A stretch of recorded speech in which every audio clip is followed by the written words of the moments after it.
This is Black History Month, so I would want to talk to you about some of the other first black athletes at other schools in the SEC. Today, I want to talk about Wendell Hudson, who was the first black athlete at on scholarship at the University of Alabama. I want to talk to him for a couple of reasons. One, on Wednesday night, Alabama plays at Auburn, and two, much more importantly, is on Saturday back in Tuscaloosa. Wendell Hudson's number 20 will be retired by the University of Alabama, and he will be the first athlete, football, basketball, any sport, to ever have his number retired at Alabama, and they couldn't get anyone that is more deserving of the honor. What Wendell did back when he entered in 1969 and 70 academic year, he changed the face of Alabama athletics. You could say that pretty much all of what goes on in the Alabama athletic department goes through Wendell Hudson. He was the start. All the first round draft choices, the national championships have been won in recent years. He was the start. He had the courage to come. He not only did something tremendous for black Americans living in Alabama and elsewhere, but he also did something for the University of Alabama. Alabama needed him. It was a time they were having difficulty recruiting black athletes because of the history of during the segregation period of the integration of the university being blocked. And only the year before, they had gone after Coach C.M. Newton, the basketball coach, had arrived in 1968 at the end of the season. He tried to recruit Henry Harris and Bud Stallworth, both blue chip athletes. Harris, they had great difficulty even getting him to come to make a visit to Tuscaloosa, and he lived within 40 miles away. And Bud Stallworth, they got him to come. The president talked to his parents, and but when he went to the ball game, his parents, he had state troopers all around him, which was great that he was being protected. But he didn't think that would be much of a way to spend the next 4 years having to worry about his personal safety and what was going on. So he went to the University of Kansas and became an All-American. So Wendell Hudson grew up in Birmingham, in an area of the inner city called very near Dynamite Hill, where bombings occurred regularly. He lived so close to the 16th Avenue Baptist Church that he could feel the shock effect of the bomb that went off in 1963 that killed the 4 young girls there. When he enrolled in Parker High School, one of his teachers would be the mother of one of those 4 girls. And Parker, of course, would be the primary source of the participants in the Dr. King's Children's March in Birmingham that involved the fire hoses and the dogs. So Wendell had grown up all with the civil rights movement all around him. He was a starter on the Parker High School basketball team that in 1969 won Alabama's first integrated state basketball tournament. But he was not the top star, probably the least of the 5 starters. And it looked like he was headed to a junior college or historically black colleges. Auburn assistant coach Rudy Davalos felt that he was too skinny. He was 6'6". He felt he was too skinny to play in the SEC. But there was something that C.M. Newton liked about him. He had the top 10% of his class academically, and he was concerned that he needed to sign a blue chip athlete to be the first at Alabama, but because he didn't want him to fail athletically.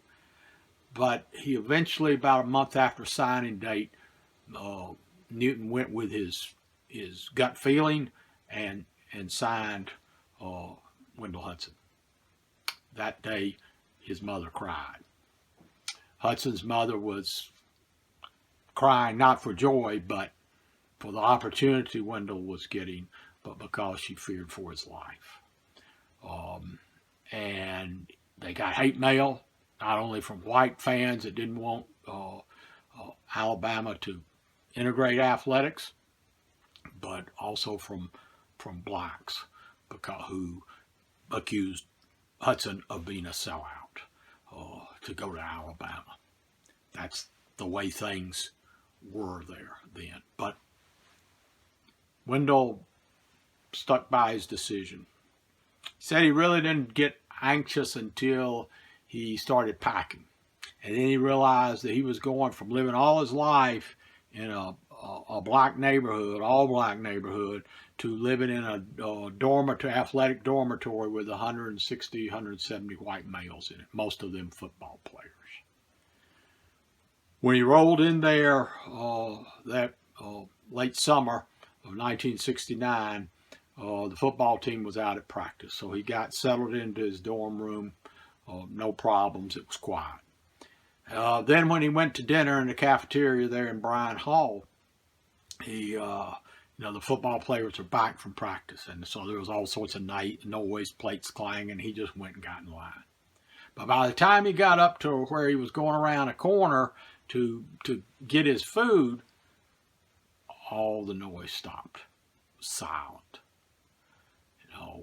Blacks and whites eating together, of course, was one of the big taboos of the Jim Crow segregation era. When he rounded the corner, though, where he got his tray and could see the serving line, every person working in the serving line was a black American. And they were all smiling at him. He said that he got more food on that plate that day than he could have possibly eaten. On campus, things were rough. He walked out of took an F in one class rather than listen to the professor talk about the joys of the old South for both races, black and white. He said every day he went on campus, he had a reason to quit. He had a reason to leave. But he didn't leave. After a while, he decided that he had done nothing wrong. The system was wrong, and he had as much right to be there on that campus than anybody. He said the type of opportunity that he was getting, people had died for, and he wasn't leaving.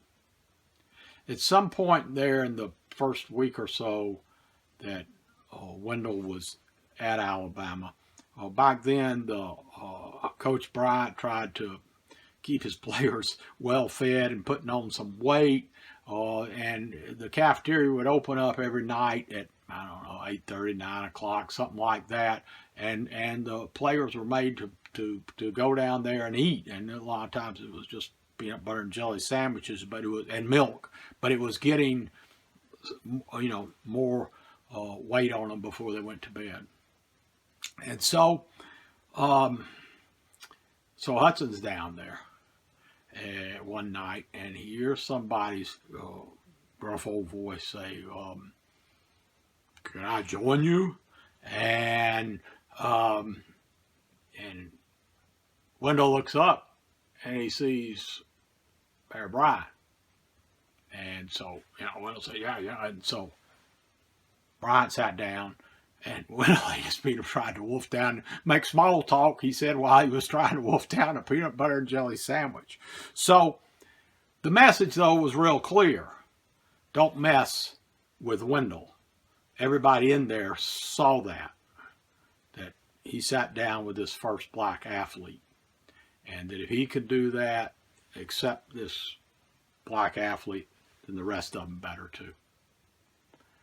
But that didn't really help Wendell when he went on the road with the freshman team. You know, all through the SEC, as Coach Newton would later say, he caught a lot of hell. Racism, just hatred, people's frustrations about integration. They are all directed on this 18-year-old kid. Threats. And twice Coach Newton had to go to the athletic director of the other school to get the fans directly behind his bench, the Alabama bench, away from there. And these weren't just regular fans. He went to the athletic director because they were the athletic director's football players that were causing, you know, that were saying all this stuff. Did that twice. And at Ole Miss, Wendell said he fouled out in less than 10 minutes. First time when he played there. Fouled out in less than 10 minutes. He said at some places it was just ridiculous. But he stayed. Sometime that first fall, he called, they had him talk to Wilbur Jackson, who was, they were trying to recruit for football, who would, of course, go on and play in the NFL. And Wendell told him that things were rough. I mean, it was hard, but he thought it was getting better. So that enabled Wilbur Jackson to come, and he was Alabama's first black signee, and who enrolled in fall of 1970. Hudson presence enabled Newton to continue to sign black players. And in turn, Coach Newton enabled Hudson to be a star, which was a rarity among the first black athletes. As one of them said, we were there to break the fans in. Rarely did they get to live up to their potential athletically. But Hudson did. He got more confident as he went along. By his junior year, at 6'6", he led the SEC in rebounding with 13 rebounds a game. The following year, he led in 1973. He led the SEC in scoring and rebounding, and was SEC Player of the Year, the first black athlete to do that in basketball or football. And the following season, when he was gone, Alabama started five black players on the basketball team, and won the first of 3 consecutive SEC championships. That was the kind of immediate impact he had. His other impact, his long-term impact, is obvious. When Coach Newton was inducted into the Naismith Hall of Fame in Springfield, Massachusetts in the year 2000,